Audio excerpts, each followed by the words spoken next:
Picnic হবে আর মাংসর piece নিয়ে ঝামেলা হবে না, ভাতের চাল গলে যাবে না, কয়েকজন হেল্প করতে ফাঁকি দিবে না, এগুলো কি কখনো হতে পারে? তো চলো আজকে সেই গল্পই তোমাদের সাথে শেয়ার করব। দিনটা ছিল 23শে আগস্ট আর আমাদের বহু বছর ধরে পিকনিক করা হয়নি, তাই আজকে সবাই মিলে ডিসাইড করলাম যে আজকে ক্লাসে পিকনিক করা যায়। আর আগে আমরা প্রচুর পিকনিক করতাম, যেটা এখন আর হয়ে ওঠে না, তাই সেই জন্যই আমরা সবাই মিলে ডিসাইড করেছি আজকে পিকনিক হবেই হবে। তো চলো বাইরে গিয়ে দেখি পিকনিকের ঠিক কত দূর এগিয়েছে কাজ। আমার দাদুর বিয়ে, আমার দাদুর বিয়ে, আমার দাদুর বিয়ে।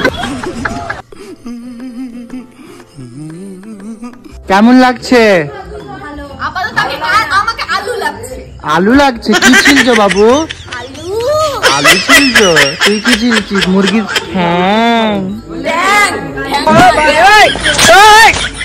তো দেখতেই পেলে একদিকে চিকেনের জন্য সবকিছু জোগাড় হচ্ছে, মশলা হচ্ছে, আর একদিকে ভাত কিন্তু অলরেডি হয়ে গেছে, তাই এখানে ভাতের মারটা গেলে ফেলা হচ্ছে। তো বিপাশা এখানে আলু থেকে পেঁয়াজ কাটতে শুরু করেছে, আর এখানে ভিডিও অন দেখে সোহা হাতে রসুনগুলো নিয়ে নিয়েছে হাতে। ও বোঝাতে চাইছে যে ও রসুনগুলো ছিলেছে, কিন্তু ও একটাও রসুন ছিলেনি।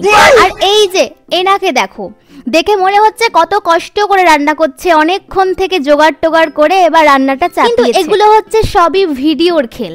যেই দেখেছে সামনে ভিডিও অন হয়েছে, সেই চলে এসেছে হাতা খুন্তি নিয়ে এইদিকে রান্নার কড়াই নাড়তে। আর না খুন্তি নাড়তে, কিন্তু এতক্ষণ ওনার কিন্তু দেখাই পাওয়া যায়নি। সারা রঘুনাথগঞ্জ ঘুরে এতক্ষণে এসেছে এখানে খুন্তি। আর এই পিকনিকের আরো একটা কারণ হচ্ছে আমাদের আজিজ। ও যেহেতু এখানে থাকে না, কাজের জন্য বাইরে যেতে হয়, আর আজকে আমাদের সাথে সবার সাথে আছে ও, তার জন্য বিশেষ করে ওর জন্য পিকনিকটা করা হচ্ছে। আর এই ভিডিওগুলোর ভয়েস আমি অফ করেছি এই কারণে, কারণ এখানে এত সুন্দর কথা হচ্ছিল যে তোমরাও যদি শুনতে পেতে কথাগুলো, তাহলে তোমাদের কান দিয়ে ধোঁয়া বেরাতো, ধোঁয়া। তারপর হঠাৎ করে দেখি যে রমেন এক কোণায় বসে বসে কাঁদছে। না ও পেঁয়াজ কাটছে। দুঃখ বুড়া কাকিমা ছেড়ে দিয়েছে। তোমাদের যদি কারো রাঁধুনি দরকার কন্টাক্ট করবা, পাসপোর্টের সাথে, ঠিক আছে তো? আর এখানে অবস্থা সবাই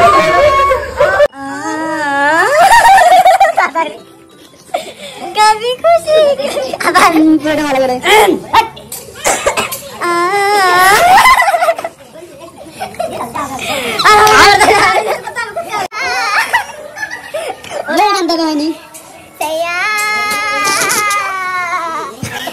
তো দেখতেই পেলে এই সাইডে সবাই প্রচুর মজা করছে, আর এখানে কিন্তু এখন মাংসর দিকটা অনেকটা এগিয়ে গেছে। আর এদিকে দেখছো রমেন এখানে প্রচুর হেল্প করছে, কিন্তু রমেন কিন্তু আজকে নিরামিষ, ও মাংস একদমই খাবে না। আমাদের কাছে খাওয়াটা বড় ব্যাপার না হলেও এনজয় করাটা সবচেয়ে বড় ব্যাপার।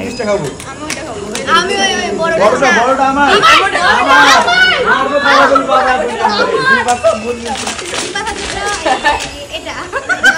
এটা কি ভয়েস দিয়ে বলবো, কি ভয়েস দিয়ে বলবো?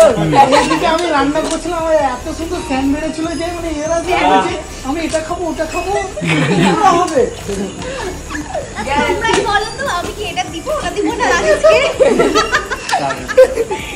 তো এবার কিন্তু রান্নাও কমপ্লিট হয়ে গেছে, আর সবাই খেতেও বসে পড়েছে। আর আমরা যতটা ভেবেছিলাম যে অনেকটা হয়তো রাত হয়ে যেতে পারে, বাট আজকে কিন্তু খুব একটা দেরি হয়নি, একদম টাইম মতোই কিন্তু সবকিছু কমপ্লিট হয়ে গেছে। আর সবাই কিন্তু এর মধ্যে খেতেও বসে গেছে।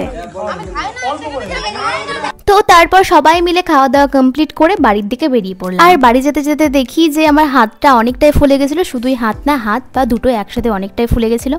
তো আজকের জন্য এতটাই, টাটা।